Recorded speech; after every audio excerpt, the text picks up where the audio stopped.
us for this last session. I'm sure it's going to be a feast for our ears and our imagination.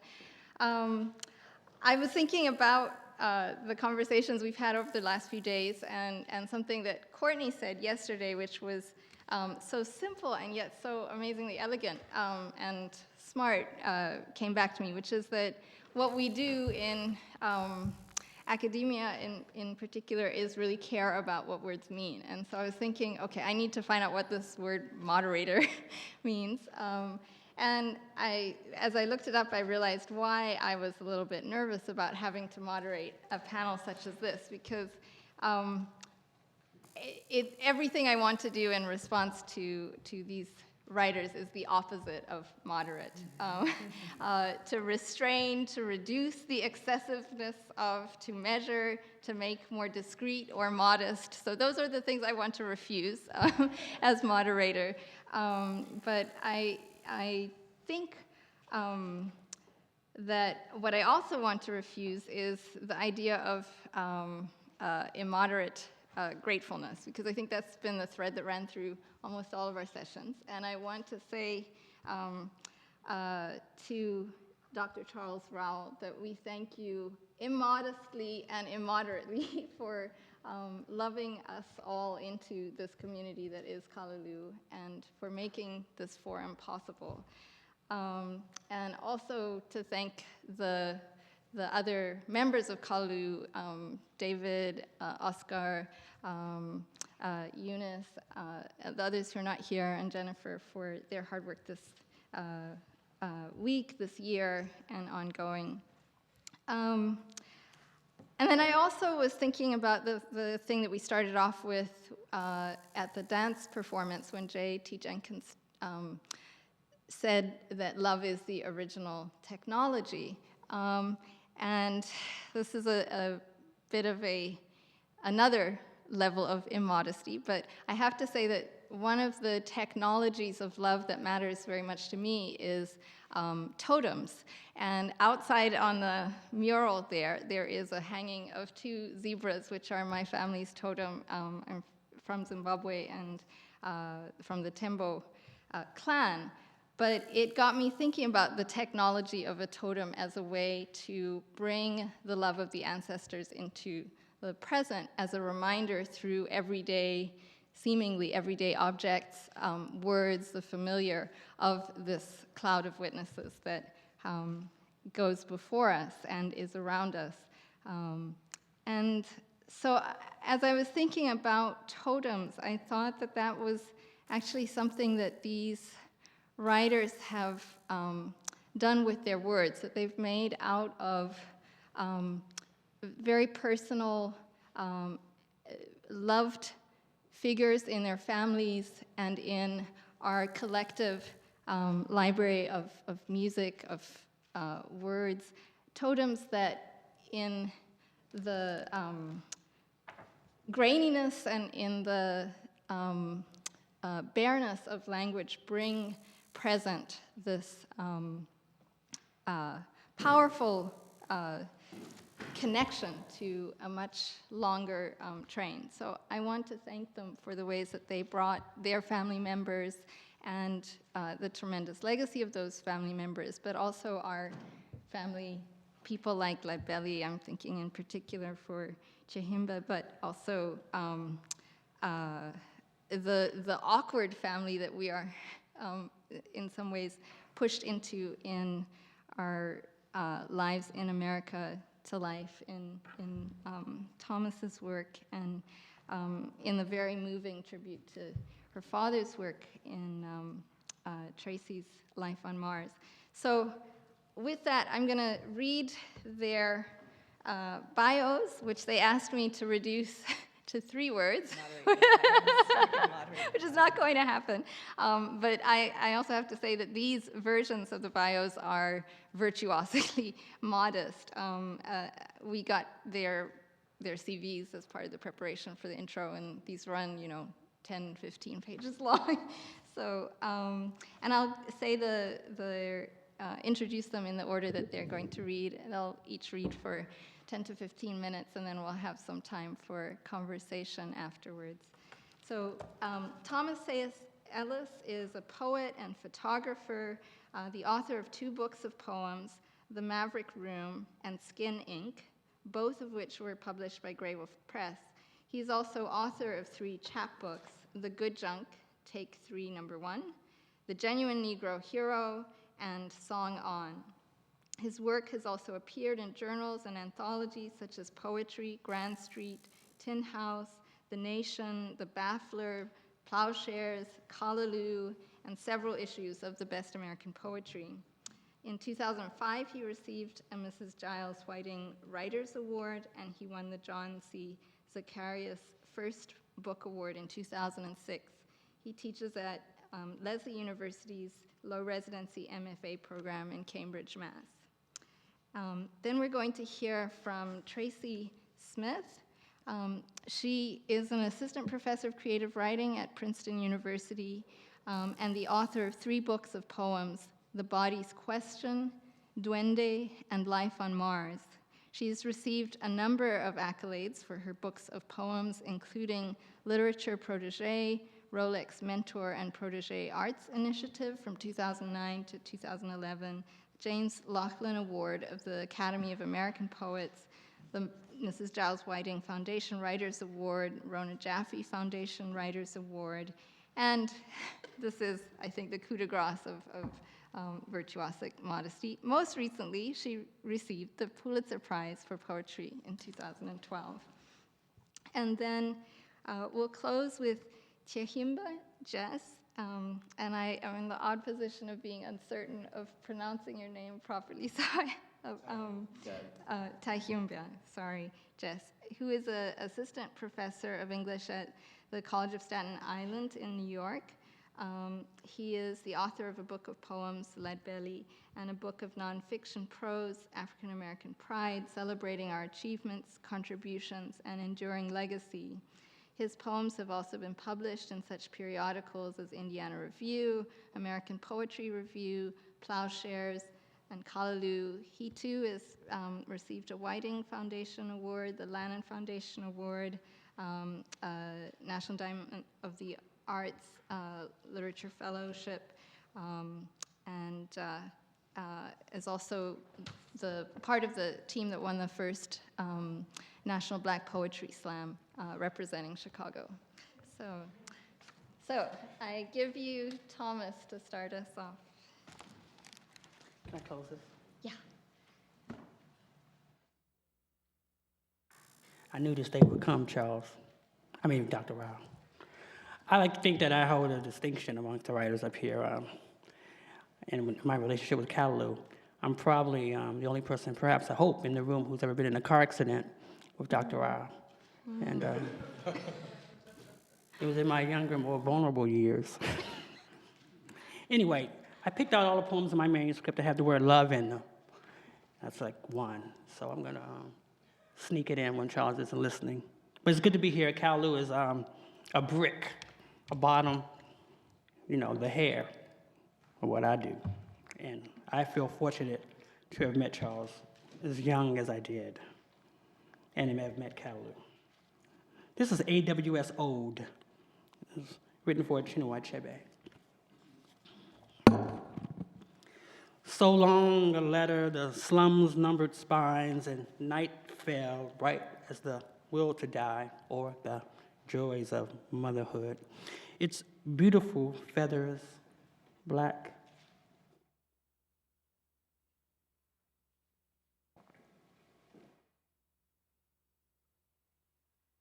What? Sneak in. Its beautiful feathers, black and white in love.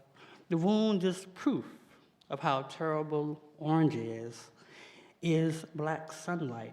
Here is Neruda's sardines. But beware, soul brother, the 13th son is a child of 2 worlds. A hammer blows its ambiguous adventure. Because of women, a woman in her prime, Zambia shall be free. Smoke that thunders like a sunset in Biafra. Robben Island regret is worse than local town neglect. Girls at war with a question of power, like Ifu and Idu, survived the peace like wrong ones on the dock. The mangy dog we killed, detained interpreters, a blade among the boys, bound to violence, ripples in the pool. Maybe the mourned one was a naked needle riding on the whirlwind, a man of the people, Maru, bewitched Maru, going down a river road, eating chiefs, their dead roots will kill you quicker than this earth, my brother. The barbed wire satellites, a simple lust, the smell of it, ordained by the oracle. Remember Rubens' masterful use of silhouette, small passbooks with powerful faces, passports. Uriyamu, an ill-fated people. The grass is singing, not even God is ripe enough. Devil on the cross, my Mercedes is bigger than yours. Your narrow path's uneven ribs, some short century for sure. The busiest political spider web in nature. And this most difficult thing to hold together was held together by Heinemann, the healer of God's bits of wood. Thank you. Or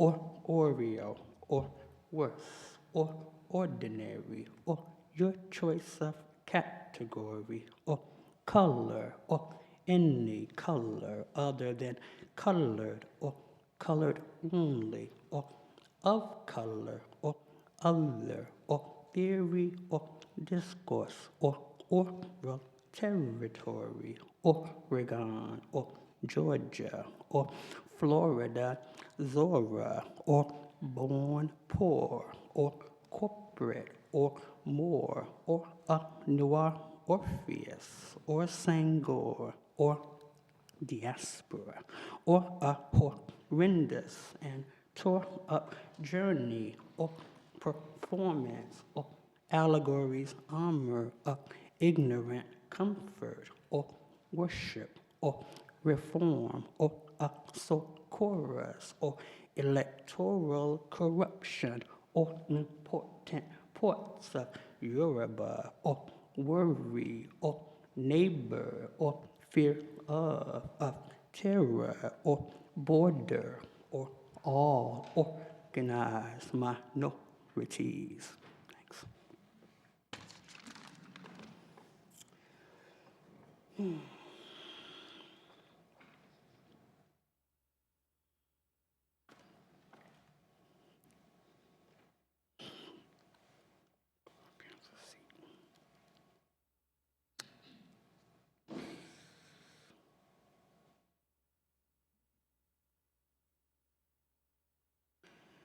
I'm stalling for Mr. Parlow to sit down.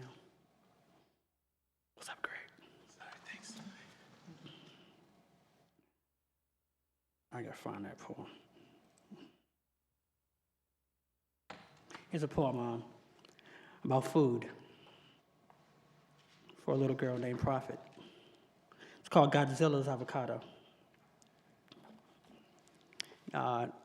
Splendid Table, a cooking show, asked me to write a poem while I was writing Skin Ink about race. So this is my contribution to that.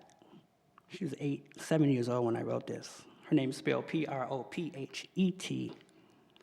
Tonight, Prophet is helping Nani make creatures, the term she cooked up for mussels. I am Nani, her fake baby daddy, the one she got her style from, not her soft and buttery bottom lip. That came from mommy. Nannies see things differently. Waffles like brown skin. Lady Liberty making us all healthy, holding up her green flame of asparagus. Prophet's a bean eater, a yummy kingpin critter. Run, edamame, run. The same sun that rises in orange juice sets in mac and cheese, from a lumpy russet swirling in a cosmos of miso, colors mash into casserole. Kids love kitchens, the sushi chef re-ending monsters with embassy precision. Life's raw rolls ready to unravel the difficult answers we wrap in seaweed. Love, gotcha, is when two people like the same food and the same toys, but war is when lots of people dress up like salads and eat each other. Messy imagination. All meals need metaphors, poems, cutting boards. An artichoke's heart does not pump ketchup, it pumps pesto, oily olive, clots of guacamole. Prophet is learning to grow things, including time, real time, some sense of the vitamins of radiance, the seedling on the windowsill, slow to trust sun. Kids love nature, things smaller than them, like mushrooms cooked into clouds. Radiation, fooling time, rushing food hurts the body. Pesticides are a big deal. Poor bees, the microwave, hives fear.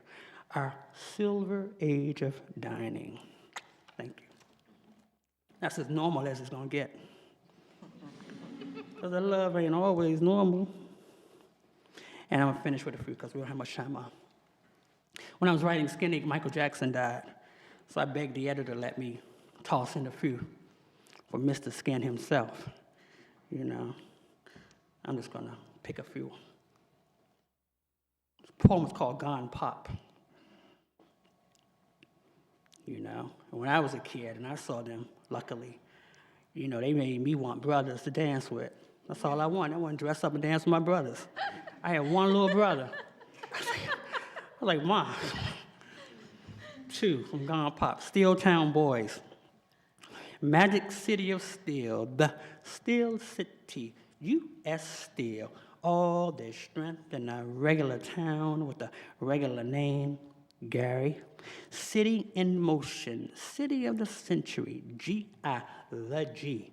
County consisting of lakes, Lake County, Chicago land, land of poisonous air, hard to breathe, land hardened by agents, hardening agents, recording agents, agents like Gordon Keith of Steeltown Records.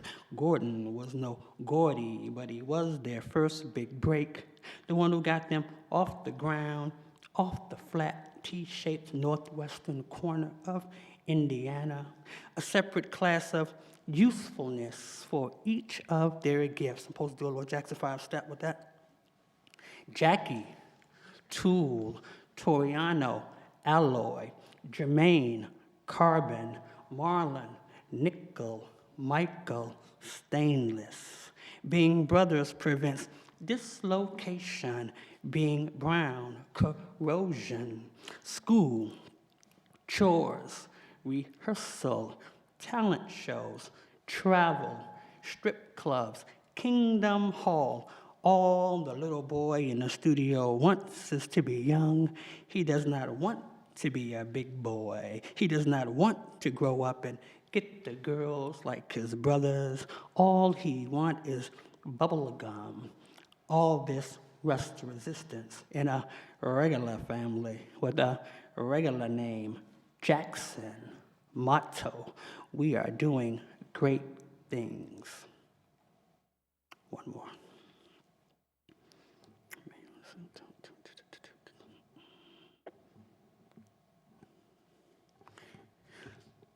White skin, black surgical mask, or sonic personality.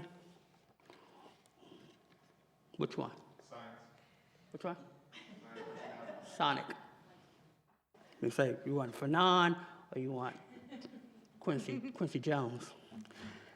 They say when Michael was making Thriller, they built a box for him, and let him with a microphone going through a little hole that he could perform through, so that he could be away from, could be free.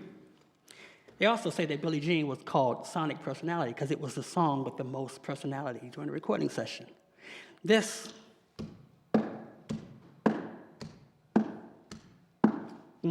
That Michael used to refer to as the jelly. Okay, so he would say in the studio, "Give me the jelly." Right?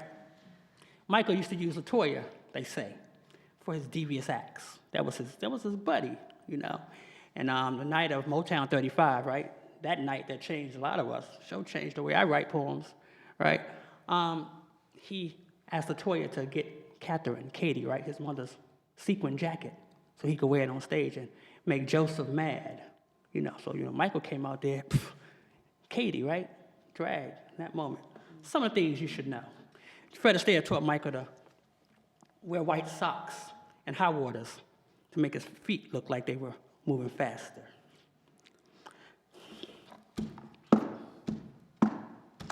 It's too long, but I'll do it. Alone in the magic, thunder thumbs to heart, mummified heart, heart to hand, glittering hand, hand to crotch, accused crotch, more kick and stuff. Pose, fedora on, drama pelvis, kick and leave leg up to tap it, arm jujitsu, turn, kick and leave leg up to tap it, quick cat in the cat stance, vogue, crisp, fedora off, pose, and stare at it. A grand second, tossed, fabulous, clap, open triangle, big masculine hands around the defendant, click, pretend to comb, click, click, switch sides to comb, flow, pocket imaginary comb.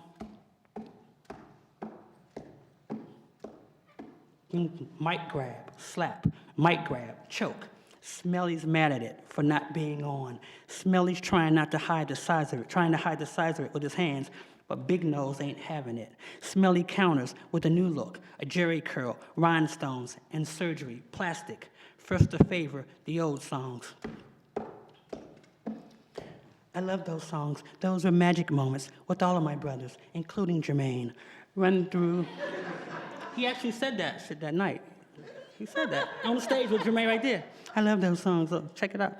Run from or rush through the medley of family, just one more. Those were good songs. I like those songs a lot, but I especially like Alone in the Jelly, Lyricon, Denial to Reverb, Defiant Reverb, Reverb to Hiccup, Womanized Hiccup, Hiccup to Crotch, Angry Crotch, Annoying Bass,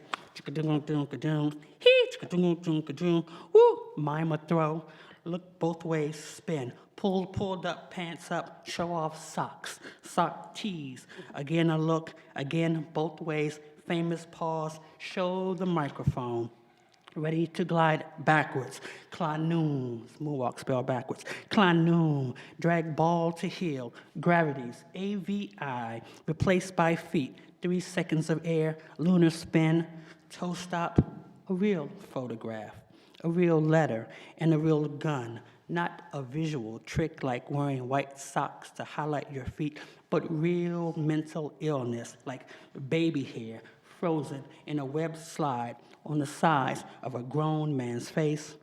Baby oil, not grease, is the word. Mixing a nervous breakdown 91 times. Can't hide your real snake, not Muscles, the one who eats more than interviewers. Yet such royalty deserves extra royalties.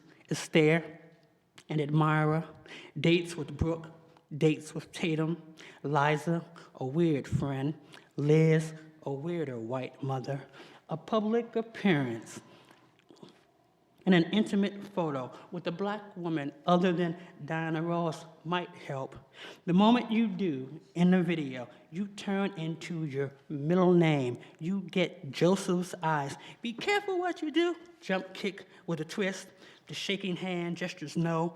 Right leg possessed. Fist in the glove.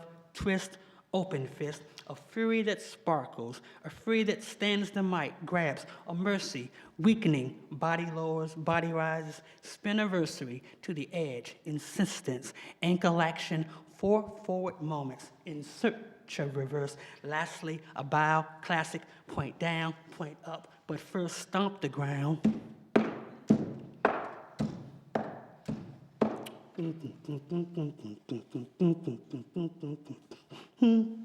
Alone in Catherine's jacket, door to paradise, the kingdom's paradise, paradise to the truth, awake the truth, truth to the witness, Jehovah's Witness, applause, Paris burning.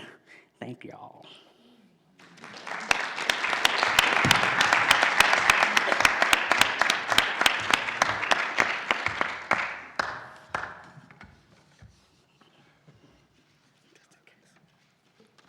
It's a pleasure to be here. And yeah, I want to reiterate my gratitude for Callaloo and the community that it creates, and Dr. Rowell for fostering that. In thinking about love, I thought I would start with a couple of what feel like straight love poems, elegies for my father, and then move into something else.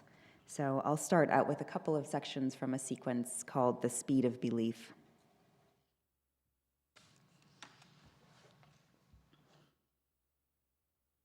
What does the storm set free? Spirits stripped of flesh on their slow walk. The poor in cities learn when there is no place to lie down, walk. At night, the streets are minefields. Only sirens drown out the cries. If you're being followed, hang on to yourself and run. No, walk. I wandered through evenings of lit windows, laughter inside walls, the soul steps amid street lamps, errant stars, nothing else below, walked. When we believed in the underworld, we buried fortunes for our dead. Low country of dogs and servants, where ghosts in gold-stitched robes walked. Old loves turn up in dreams, still livid at every slight. Show them out. This bed is full. Our limbs tangle in sleep, but our shadows walk. Perhaps one day it will be enough to live a few seasons and return to ash. No children to carry our names, no grief. Life will be a brief, hollow walk. My father won't lie still, though his legs are buried in trousers and socks. But where does all he knew, and all he must now know, walk?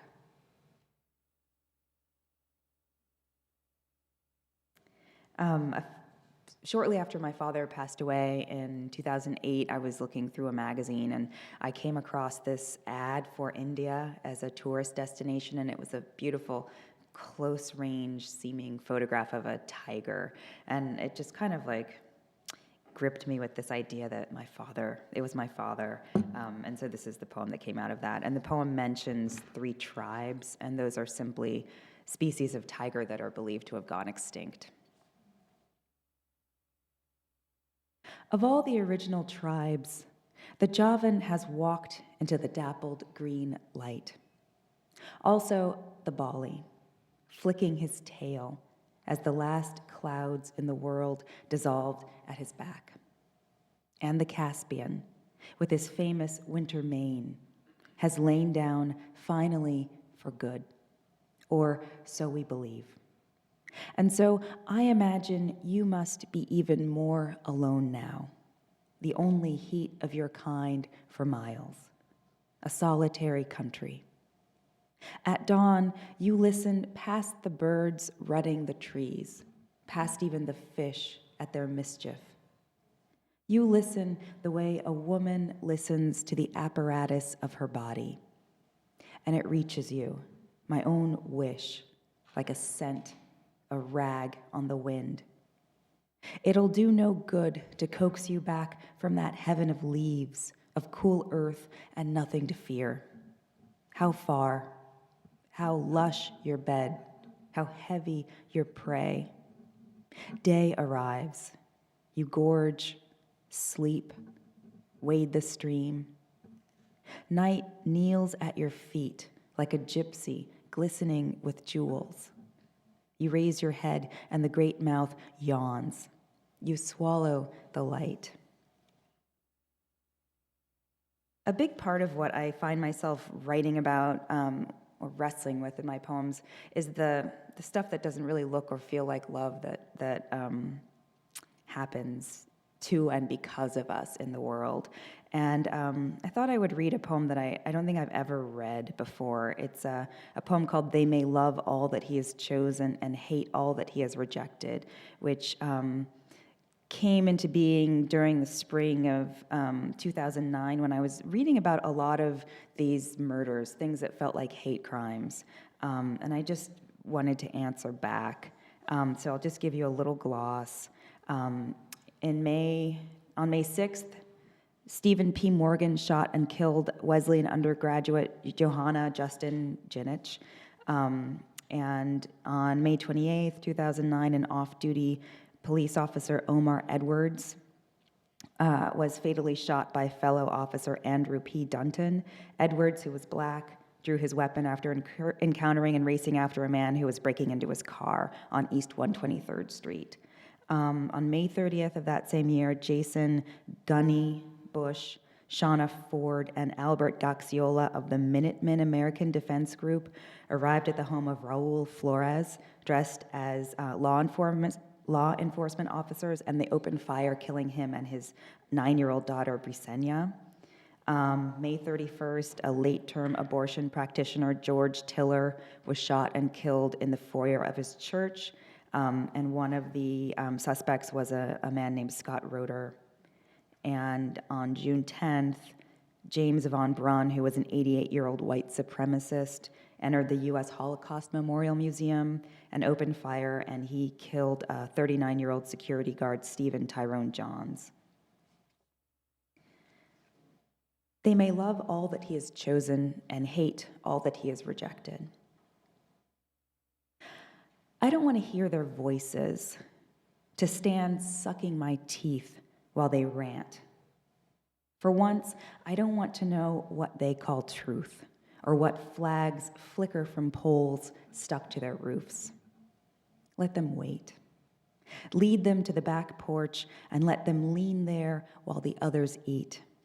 If they thirst, give them a bucket and a tin cup.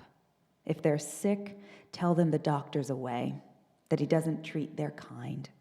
Warn them what kind of trouble tends to crop up around here after dark. Hate spreads itself out thin and skims the surface, nudged along by the tide. When the waves go all to chop, it breaks up into little bits that scurry off. Some get snapped up by what swims, which gets snapped up itself, hooked through the lip or the gills, and dragged onto deck to bat around at the ankles of men who'll beat it, then scrape off the scales and fry it in oil. Afterward, some will sleep, and some will feel it bobbing there on the inside. The night is different after that, too small, something they swear could disappear altogether, could lift up and drift off, leaving only the sun, which doesn't have better sense than to cast its best light on just anyone. Shauna Ford, Jason Gunny Bush, and Albert Gaxiola, who killed Raul Flores and Brisenia Flores. It'll feel maybe like floating at first, and then a great current gets under you. And James Von Braun, who killed Stephen Tyrone Johns, and Scott Roeder, who killed George R. Tiller. And you ride up to the ridge, over the side, feeling a gust of light. And Stephen P. Morgan, who killed Johanna Justin Ginich, and Andrew Dunton, who killed Omar Edwards, blasting through you like wind. Section 4 in which the dead send postcards to their assailants from America's most celebrated landmarks. Dear Shauna, how are you?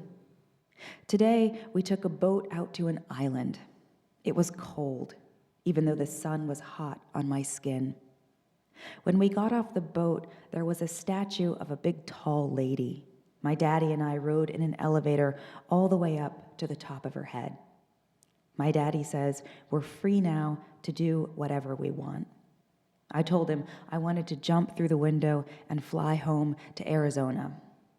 I hope to become a dancer or a veterinarian. Love, Brisenia. Dear James, I walked the whole mall today, from the Capitol to the Lincoln Memorial. I thought I'd skip the museum altogether, but my feet wanted to go there, so I let them. I stood outside the doors trying to see in, but it was so bright my own reflection was all that shone back at me. I can choose to feel or not to feel. I realized that today. Mostly it's just nice to move through the crowds like I used to, unnoticed. Only now they move through me too. Men, women, everyone, feeling untouched. But I've touched them. It's funny, I feel like myself. The breeze off the Potomac is calm. Sincerely, Stephen. Hello, Scott. I thought of you today from a small gray pod inside the St. Louis Arch. We inched up notch by notch, like some Cold War rendition of the womb. At the top, the doors yawned open, and we pushed through the people waiting to go back down. The view's mostly of a stadium. On the other side, you see the old city in passive decline. You realize how small you are up there, but everyone still acts normal size. We were an assault on the sleek arch, silent and gleaming alongside the ageless Mississippi.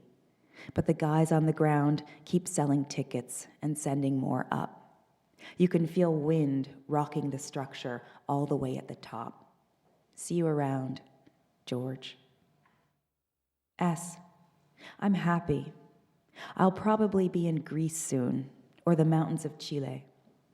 I used to think my body was a container for love. There's so much more now without my body, a kind of ecstasy. Tonight, I'm at the bottom of the Grand Canyon. I don't know where I end. The night is starry, and the stars are blue and shiver in the distance. J. Dear Andrew, I'm still here. I don't think of you often, but when I do, I think you must look at people slowly, spinning through the versions of their lives before you speak. I think you must wonder what's under their coats, in their fists, what words sit warming in their throats. I think you feel humble, human. I hardly think of you, but when I do, it's usually that. Yours, Omar, Harlem, USA. Or was it fear?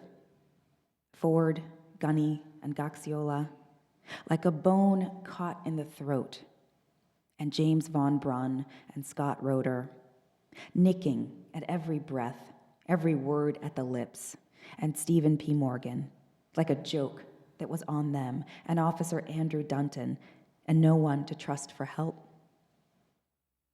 Line them up. Let us look them in the face.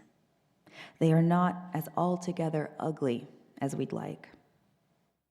Unobserved, they go about their lives with a familiar concentration. They pay their debts down bit by bit. They tithe. They take the usual pride in their own devotion to principle. And how radiant each is, touched by understanding, ready to stand and go forth into that unmistakable light, the good fight. One by one, they rise, believing what to do, bowing each head to what leads, and empty of fear, buoyant with the thrill of such might, they go. I'll conclude with one poem. It's called After a Line by Goethe. I sometimes feel the weight of this life bearing in and down, a persistence. The little voice needing something, and then something else, insisting. The day at our door like a brazen beggar. Give all you can spare, and then give more. One neighbor out front laughs like a fool, his cloud of smoke drifting slowly in the cold, not disintegrating until it has traveled some way. Sometimes I draw in my breath and sense the edge of what touches us, what we live limbed by, which is sharp and cold like a clean knife, but also dull, heavy, a great stone wall that doesn't budge. Sometimes, against instinct, I feel an immense gladness for everything demanding my surrender. The little voice crying out in thirst, and again so that what was just offered can be taken away. We are shaped and fashioned by what we love. Like those houses you come upon sometimes in a clearing in the woods, empty, askew, shot through with daylight, roof collapsed under a transgression of vines, foundation churned to rubble by insatiable roots, the ones that always somehow seem to be singing. Thank you.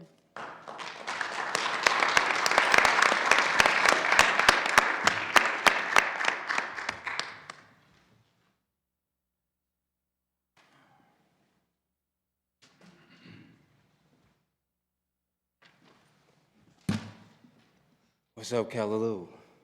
All right. I don't know if this is, I have to use this little, oh, great, it's there. It's really fantastic to be here. It's part of the Callaloo Communiversity,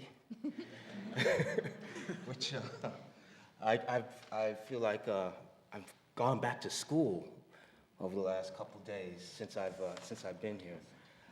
So I want to just tip my hat to Mr. Rao and say thank you for bringing me up here to share in this magic.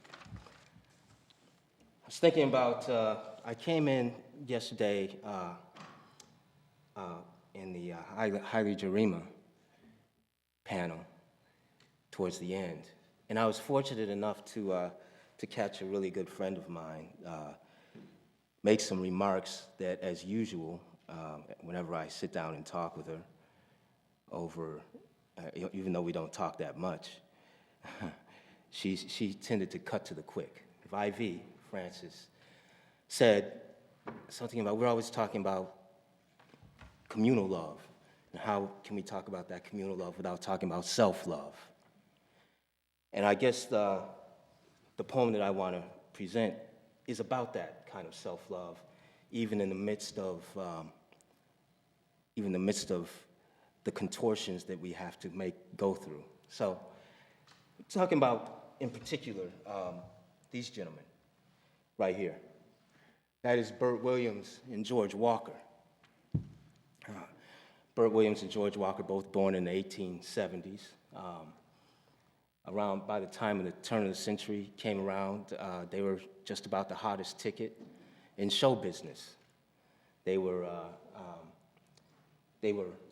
practicing the art of minstrelsy, which is the art form that I guess you guys know was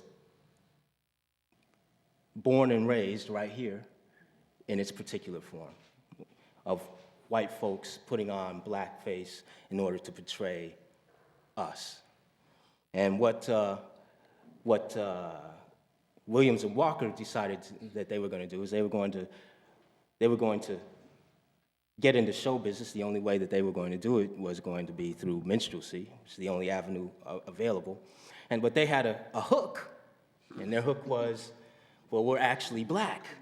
So the title for the act was Two Real Coons, right? So that was the title of their act. They became very famous. They were, later on, what they were able to do is to enter this two-dimensional plane and try to find a kind of way to add other dimensions to the characters that they portrayed. And so, in order to address that, what I'd like to present is a paradox. What we have is two Huzzles right next to each other. You know, Huzzle is a 1,500-year-old form of poetry that is about loss and about the self and love. And I guess if we have two stand-up comedians together, we have our two comedians standing up together and having a kind of conversation. So what I'll do is I'll run through some of this conversation in various and sundry ways, and if you can follow the pointer, you'll roll with me. Are we down? All right? Sing like me, Jonah in the charcoal hold of the whale. Be smiling till the crowd starts to cry. This nobody got them laughing loud like me. You think they mock my face? Can't help but see themselves beneath my blacked up face, wondering about dark's pathos. Believe the human being swept up in my diamond stud strut. Bless those that being buried neath my ash. Don't claim that nobody getting touched from inside out. Every wide-eyed face holding secret smiles for another man's plight. A shame knuckled under humor.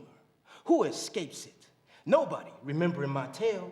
Not hopeless, but lonely. One birth to sing fresh out of pain. I sing like nobody, atop a dancing darkness, shining hard. No, I'm not getting blistered with spotlight. That's my mask, not my face, making folk double take what they see. I'm the straight man, bent enough to snicker at self, or in white folks' faces, yearning for tragic Negro to uplift them, to buck, filled with black magic. Don't tell me that ain't nobody teary when I mime a losing card game. I want them all grinned up. I stay sharp, or I can't get nobody beyond the skin. Here in my show, they are me. They'll be living neath Cork's costume. My crowd's got to face this face, trying to rise up the race. We're two real coons, proud of rising through blackface. Some claim how we ain't nobody being sent here to ponder on pride. But we've sweat coal, mining joy out of hurt. That's better than nobody closing the curtain on coon shows. That is our mission, telling real human comedies. That's us, nobody, slowly erasing darky to dawn a human face. Doing the work we're born to do. See, we want to be beholden only to the self. Can't stop nobody free. We wake up to mirrors full of slick black faces, dead set to swagger into undeferred dream. Look, we're sure of the price. What our acts worth? Bet you nobody wise to dark's risks. I'll shine the crowd. I'll have each face reflecting on how every live soul holds a dream. We're free. We wake up to mirrors full of slick black faces, doing the work we're born to do. See, we want to be doing the work we're born to do. See, we want to be working with the truth that smothers Jim Crow's stench. We are beholden only to the self. Can't stop nobody beholden only to the self. Can't stop nobody doing the work we're born to do. See, we want to be telling real human comedies. That's us. Nobody slowly erasing darky to dawn a human face, making theater about us. Plays of paradox making theater about us. Plays of paradox closing the curtain on coon shows. That is our mission. Mining joy out of hurt. That's better than nobody mining joy out of hurt. That's better than nobody being sent here to ponder on pride. But we've sweat coal, changing the game a bit. We've made ourselves somebodies when we've sophisticated Sambo's lot. We're that face, spitting back high-class grace from all the bile been swallowed, rising through blackface. Some claim how we ain't nobody trying to rise up the race. We're two real coons, proud of trying to rise up the race. We're two real coons, proud of themselves. See, most crowds know nothing about nobody living neath Cork's costume. My crowd's got to face this face beyond the skin. Here in my show, they are me. They'll be beyond the skin.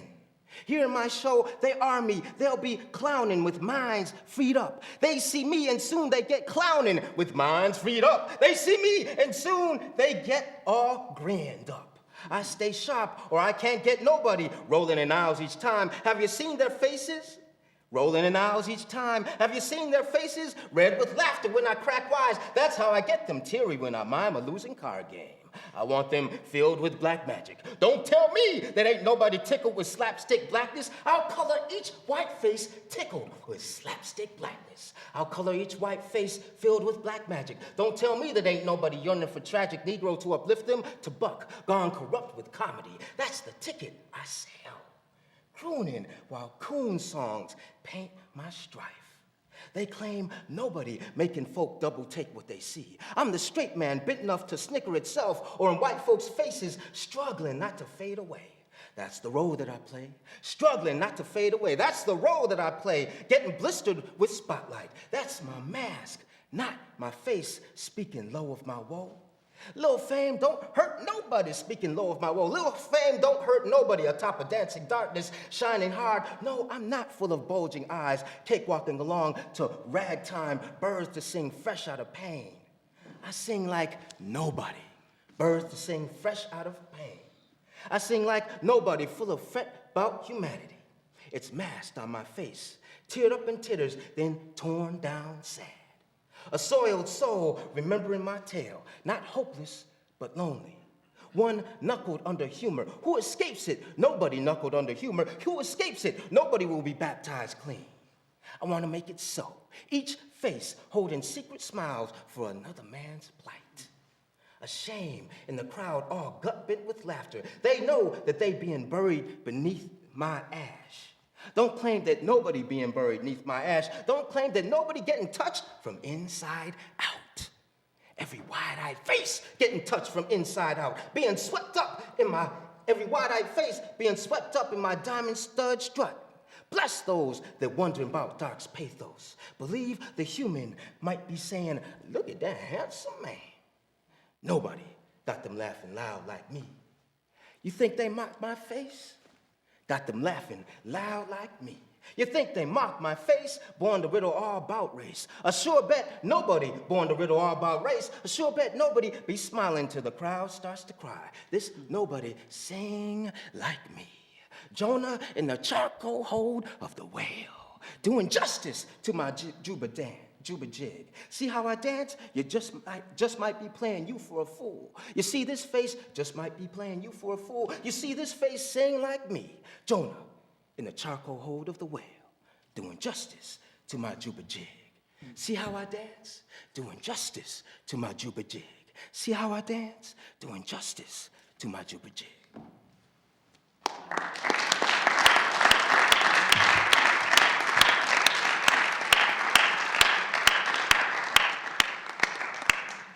So I was saying that we're dealing with a two-dimensional plane here.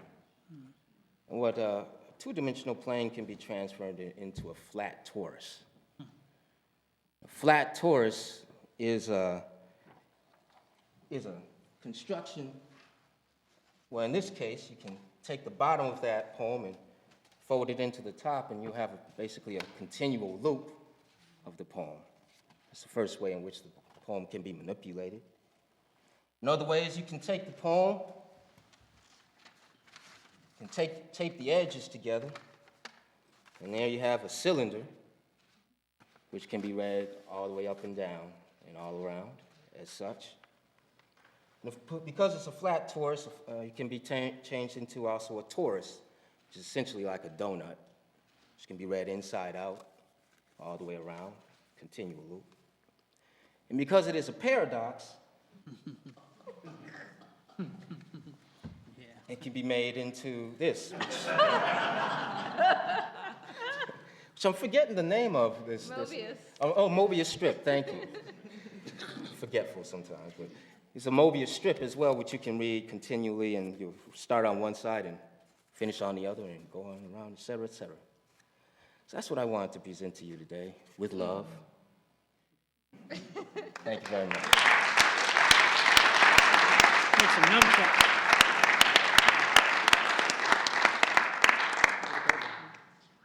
Top grade? Stand up. Oh, you stand up? Yeah, because they're going to be looking at me.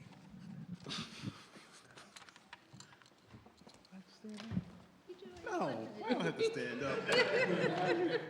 Why am I listening to him? Thank you, guys. This is fantastic. As I expected, as we all expected. So this weekend I've been thinking about the role of contradiction in our work, and the role of risk.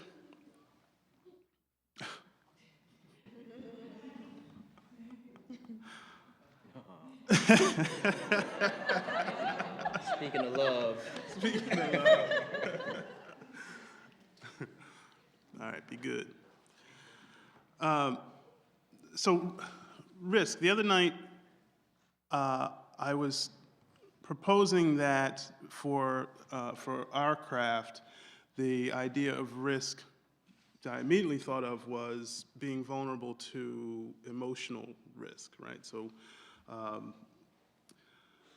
being vulnerable to heartbreak, that kind of thing. But that's kind of obvious, and one of the things that I've been picking up in listening to your work and reading your work is there's another kind of risk, and that is being present to the paradox, as you point out, present to the confusion, as I say, the necessary contradictions. So last night we heard talk about the sacred and the profane.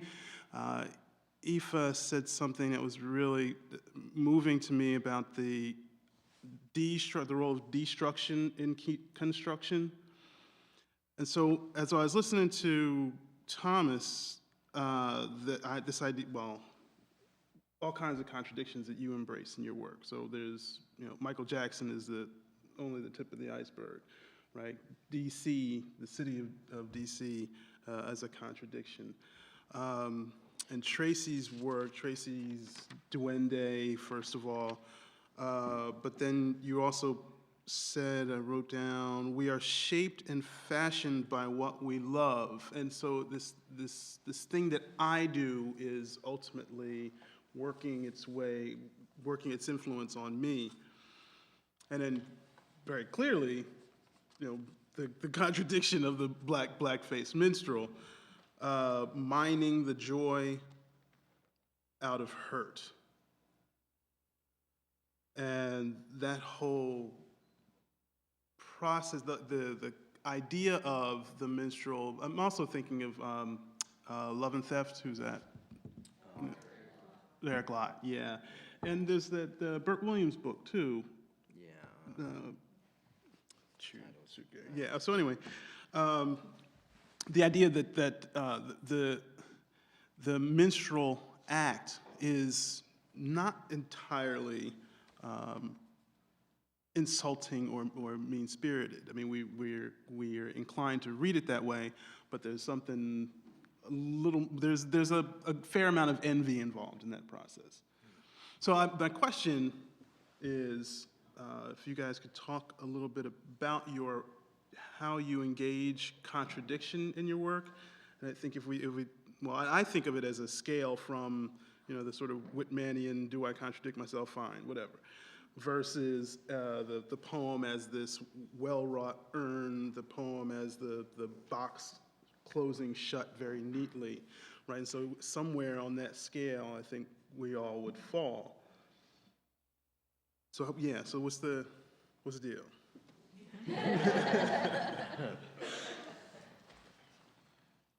Contradiction in terms of, I think that one thing you said that I thought was interesting is about in terms of minstrelsy was the idea that it wasn't all insulting, and I think that the one thing that I learned in my examination or in my research is that these cats were funny, for their time and for what they were doing, and they had to be able to find that humor inside them, and also there really was kind of a sly wink about their performance of themselves, even though they were minstrels, even in their title, Two Real Coons. Mm-hmm, mm-hmm. So I think I think mining that contradiction proves profitable. In the long run. Are you attracted to that kind of, I'm thinking also the twins, the Pykopicus twins that you worked, the biography you worked on. Are you attracted, do you look for the contradiction in your process? Yeah, I think with the twin, I'm looking for synchronicity as well, though. I mean, there's contradiction, but even in the contradiction, there's a kind of synchronicity. There's a kind of ability for, like with the twins, they were. I think the contradiction for me, to step back from it, is working in form, because I hate working in form. Generally, I mean, I never worked in form hardly before. You know, I have a crown of sonnets in Leadbelly, but that's about it. And working in form for me is like a prison that I'm trying to mold into the thing that I want it to be. So It's kind of like what Tracy was saying, but the thing we love shaping us. You're placing yourself in that prison. yeah. I'll say, maybe just in a broad way, my sense of the poem is something that, you know, once we commit to it, asks us to look at what is there and then to look at it again and find a way out of the perspective that we live in, that we trust in our real lives, and towards something that I like to think of as an elsewhere. You know, like it's another point of view, it's another kind of set of allegiances, and to, I guess, maybe almost try and absorb a different set of values or possibilities. And then I feel like one of the contradictions that happens for me is that if I'm writing about something that I know I am upset by and that I think is wrong, which I often end up writing about, if I can get outside of myself and into a very uncomfortable kind of proximity to the agents of that thing that I don't like, something happens. You know, I find that in the poems the list of hate crimes, right? So you posit all of these, you set all of these characters in front of you in order to respond. Yeah, I mean, when I was writing that poem, I was really uncomfortable because I didn't want to just vent, and I also didn't want to privilege these other, you know, like perspectives. I was kind of like struggling, and I found that I was able to finish writing the poem when I said, okay, what if I really want to think about what's at stake? I'll think about the people who are dead, the people who are killed, and what might characterize their perspective now in the afterlife or whatever that is. And I was thinking, oh, maybe it's compassion. You know, maybe the real paradox of getting upset about this is realizing that there is some kind of compassion that we could learn from. Or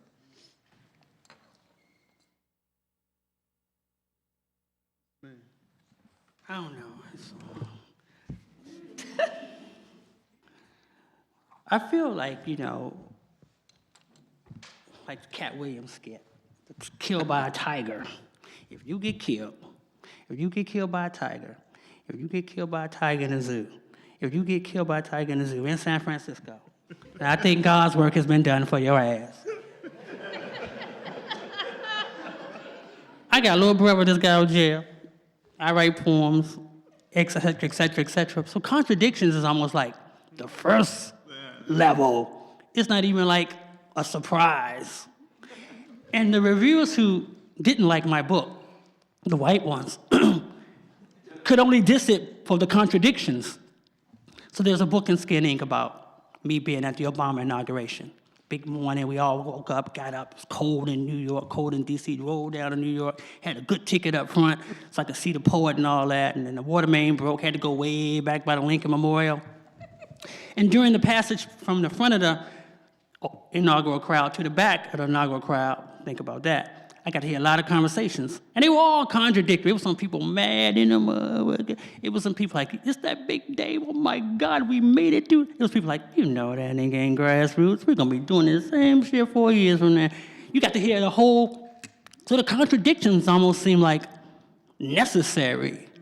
Because if you don't got them, then you ain't got what, to me, for me, and in my quest, my passionate quest, for a new kind of poetic line, which I see all of us, or our own new kind of line, or our quest against linearity, it just seems like the contradiction is like your mama, you know what I'm saying? Or the white ache, like I don't even say blues no more, this is white ache.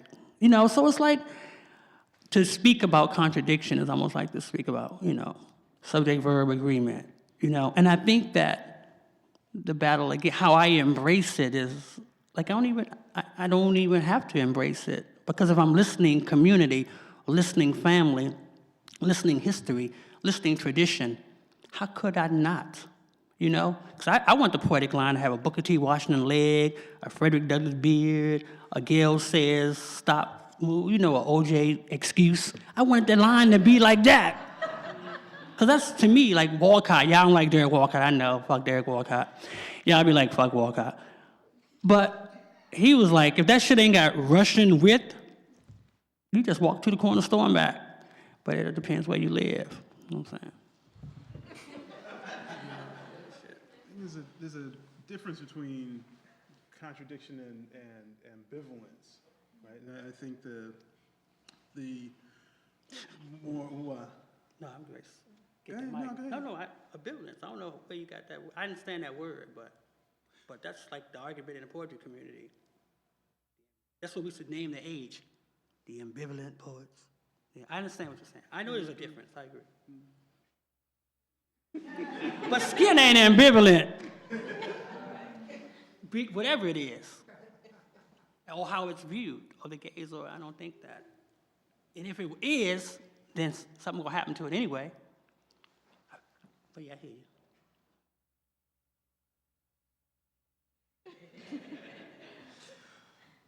If there are any questions, we can jump in. Happy to, please. I have one for Tahimba. This is a multi-layered question, so I put it in order. So I have a response and then a question. Okay. So my experience when you were performing your piece, it reminded me of like video games. So like the idea that you're watching something and you're trying to figure out where you're gonna go next and you're trying to be ready for it. And so it had the humor and the fun of a game, and then of course it had the disturbing content behind it, which I guess, is like minstrelsy, you enjoy it, it's funny, but then there's also sort of biting material. And I wanted to know, and you talked about form and avoiding form, and but I guess this wasn't form though, right? Yeah. So what was the meaning behind the form you chose, and how did that relate to, I guess specifically to Joyce Walker and Burt Williams, like their Right. process of humor and how they took their form together? Well, it's a hustle. It's an Arabic form of poetry, and it's used to address the self. There's supposed to be a line in a hustle where the speaker says their name, identifies themselves. I try to make a feint, like a tip of the hat towards that line at a certain point, and early on in the around the fourth or fifth stanza, and what I think the issue with the other thing that the hustles are supposed to be about is loss and longing, things like that. So it's about identity, and these are two guys that were clearly dealing with identity every time they put on the blackface, and they were also dealing with loss because they were making a bargain every time they stepped on stage. They were trying to razor it out every time they got in front of an audience to try and hold on to some of their identity. I mean, they were also responsible for some of the first Black Broadway productions. So they were, in researching them, it's actually, I guess this is another contradiction, but it's really, it's kind of nauseating to a certain degree, actually looking at the materials and et cetera. And then on the other hand, when I have to step back into, being in the 19th century, and trying to understand what they were dealing with and working from there.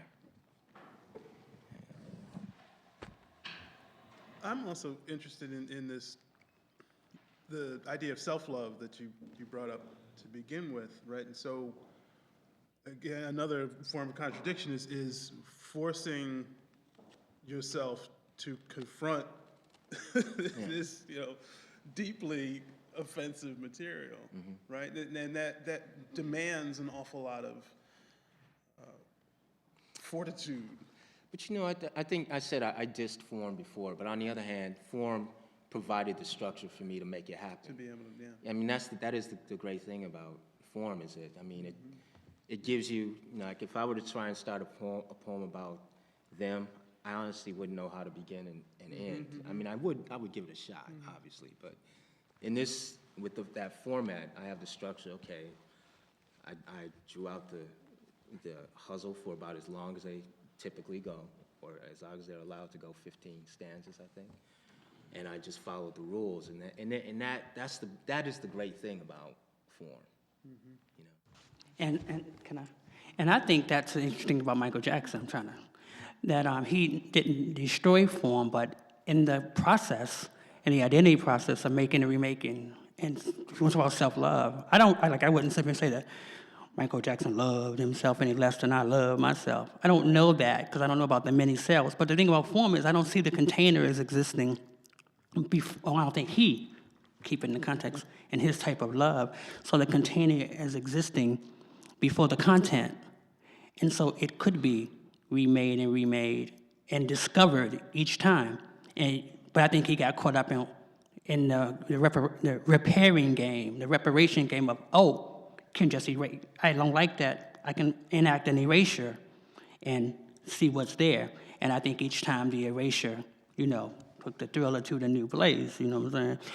But I think form is the thing we talk about here. Do you believe that there is such thing as formlessness?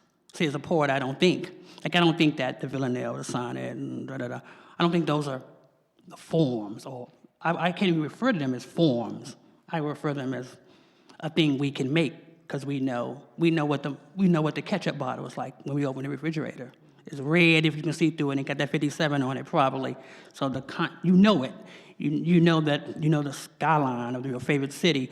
And I think the poems work the same way. And I think that the challenge is obviously to get that top 10 hit every time with it. And I think the sonnet, the villanelle, they got on board first, and they got that thing going.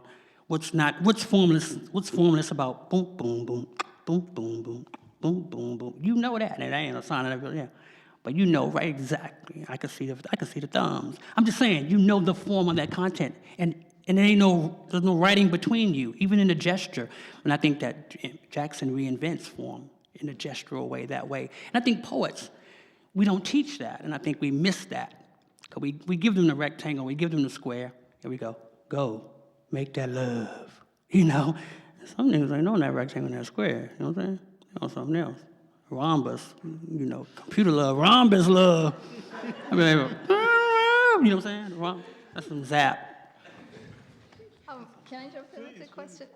This is sort of picking up on form in two different directions. And first, I wanted to ask you, Tracy, about the poem that you read. They may love those he has chosen and hate those he has rejected. Is that?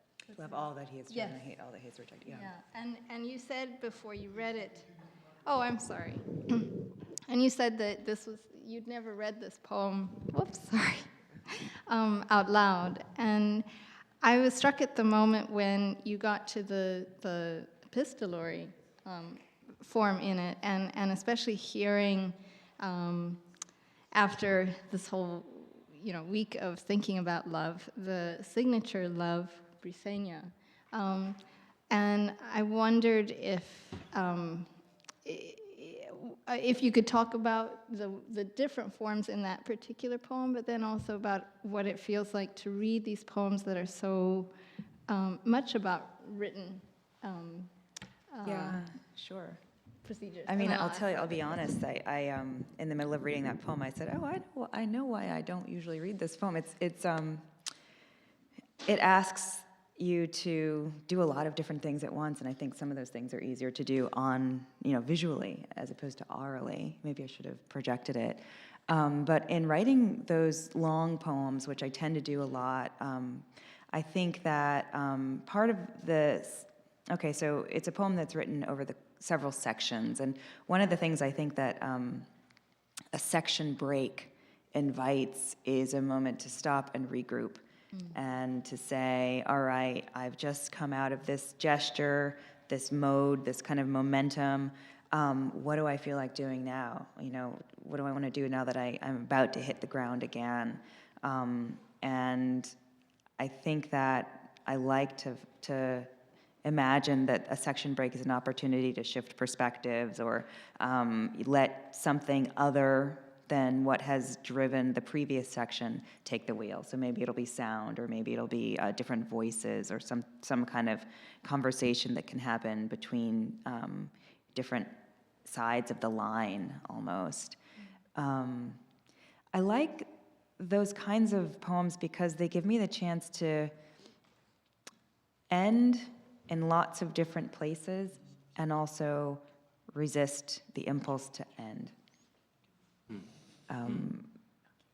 A long time ago, I used to have a hard time getting off the first page in a poem, or even down to the bottom of the first page. And I would read other poets' work that was long and see that there were all these different opportunities where the poem could have ended and it would have been adequate, but the poem kept going and something else happened as a result. And I always thought of that as generous.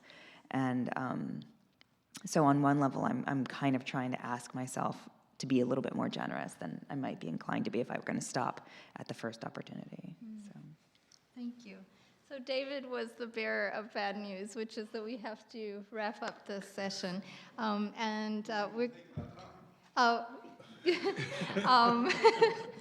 to abdicate that responsibility, but we are going to have some final remarks from Dr. Rall. So perhaps should we leave or?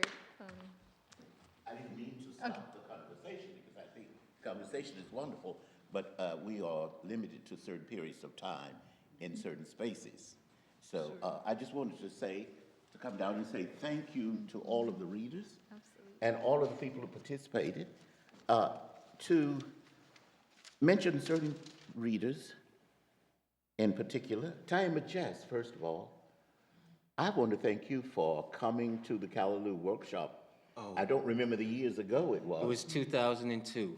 Okay. Or 3. Or was it 3? Was Vive France? You were in 2000. that group also? Yeah. So we have 2 stars here who were members of the workshop. Yeah. And now look where they are. And you saw the announcement about the coming workshops in your packet, right? So you want to get everybody to apply to the workshop, and it's competitive, as you know. In fact, it's so competitive now. It's a scandal because we can't accept many people. It's We have bougie. only 2 people. Yeah, I call it a scandal because there's so many applicants who are very good, and we have only 2 people teaching poetry, 2 people teaching fiction, and we have to limit the number of people, individuals in those. Then I want to thank Thomas A.S. Ellis for over the years promoting Callaloo, supporting Callaloo, sending me poets to be published in the journal, and just general support, and for your harassment of me, as you continue to do so. And of course, Tracy K. Smith, who I don't know how we met, but I know Tracy has been working with the workshop. She led workshop groups for 3 or 4 years, and Tracy has also been reading for Callaloo. I shouldn't tell that part, but you don't know when she's reading your poetry, so don't even address that part. But anyway, she's been reading, and we need that sort of background and skill to help us decide which text to publish. And I don't think we've done a very bad job in making those selections, and I say so politely.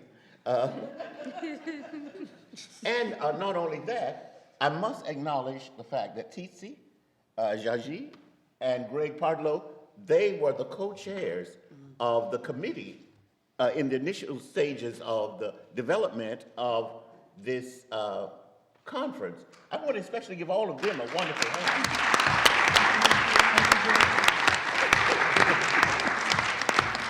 And of course, if you'll notice from your program, other members of that group were Daphne Brooks, Michel Jean-Charles, Scott Heath, Maza Mengisti, and Hermine Pinson.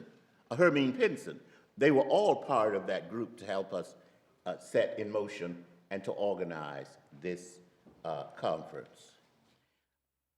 Again, I want to thank Eddie Glaude, his faculty, Wallace Best, Jennifer Losey, who has been working very, very carefully with us day to day. And you need to say to her when you see her at dinner, thank her kindly, because she's really, I looked at her last night and I said, I know you must be terribly tired for working from the beginning of the morning and then through the evening through our activities. And she has been very supportive. And she's made things very pleasant for all of us here. Then thanks to the administration of the university. I met on the streets yesterday Valerie Smith. Some of you know Valerie Smith, who is the dean of the college. And she said, hello, Charles. I was startled that she would recognize my face because we've only had 2 encounters. So that was very, very pleasant. And she made an agreement with me to do certain things with the Callaloo Diaspora series that's coming from Johns Hopkins, a scholarly series. So she agreed to serve as the advisory and consulting editor of the series, along with Brent Edwards, Marlon Ross. And I hope, I shouldn't announce it, but maybe you can help me to lure her into the fold. Thaddeus Davis, I'd like her to help also. So if you know Thaddeus Davis, call her before Tuesday and say, I think you ought to help Charles Rao, that old man, to get that series together.